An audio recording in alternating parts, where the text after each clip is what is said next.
talk about the real reason why people sell their homes, and it's not the market.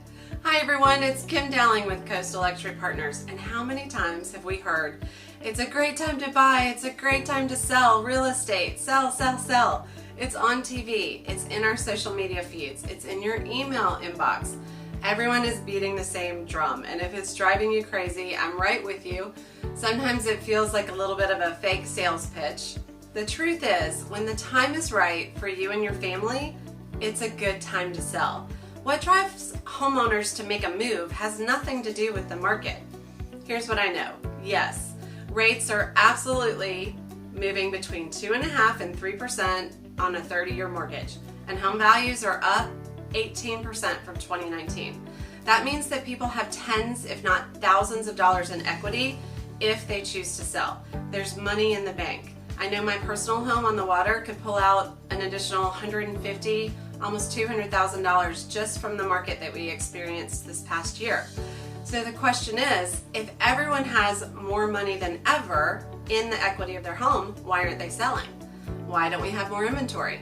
And the answer is simple. People don't sell their homes because of the marketplace. They sell because of their personal life. People sell because something has shifted in their lives. The kids have moved out, or they're planning on moving. The house is too big now and it's just become too much work. There may be better jobs in another area. They get to work virtually now and need a dedicated office. The changes in your life are what prompt all of the moves that we make. You may be retiring. You may need more wide open spaces. Families may be breaking apart. We've got divorces and deaths, financial challenges. You might have lost a job through the ups and downs. And after helping hundreds of people sell their homes, I've found that on average, when challenges hit, most people wait too long to make a decision on selling. They avoid having those difficult conversations. Financial challenges, the house is too much work, it's too expensive, changes in the circumstances of life. If you have questions and you're not sure what to do next, the first step would be to just sit down and have an open conversation with your partner, with your spouse, the parties that own the home with you. Talk about possibly selling. What would the advantages be? What would the disadvantages be? Where would you go? What would you do? How much money would you have? And what would be the best decision for your family and your quality of life moving forward? If you're making a move because of a lifestyle, something fun, the same questions apply.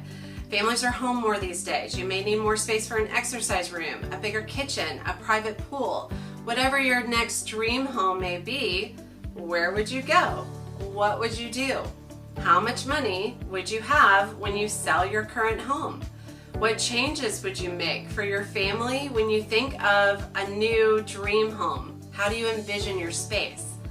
And then the next step would be to make a clear decision as a homeowner. Are you going to stay in the home for another year, 2 years, 5 years or more? Or is it time to reach out to a real estate broker to get your home value?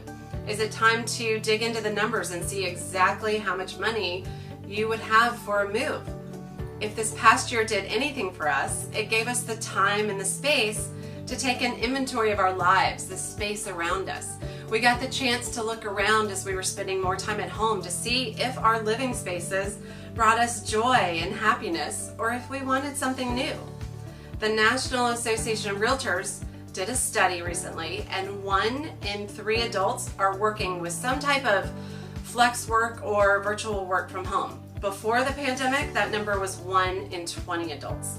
And that type of change leads to lifestyle and home changes. Bigger yards for the kids, bigger kitchens for more meals at home, those exercise rooms at home, and probably more importantly, office spaces for people to stay working at home. So the Cliff's Notes version of the story is that you move not because the market is great. People don't move because they have new equity in their home. People move for those lifestyle changes that we talked about. And if you look around and it's time for you to move into a new chapter, if you're inspired to grow, give us a call. We have a team of agents that are ready to help you accomplish your goals in your time frame and around your priorities. Also, our clients, whether they're moving or not, they love to keep up with their home's value. Don't use Zillow. It's not accurate. Give us a call and we will give you our expert opinion of the value that your home could sell for in today's market. For many of our neighbors, we run value reports quarterly. It's easy to do. It's fun to watch your numbers increase year over year. So hopefully that will help you make your decisions moving forward, whatever is best for you and your family, your timeline, your priorities, and then we are here to be of service when we can be of help. I'll talk to you soon.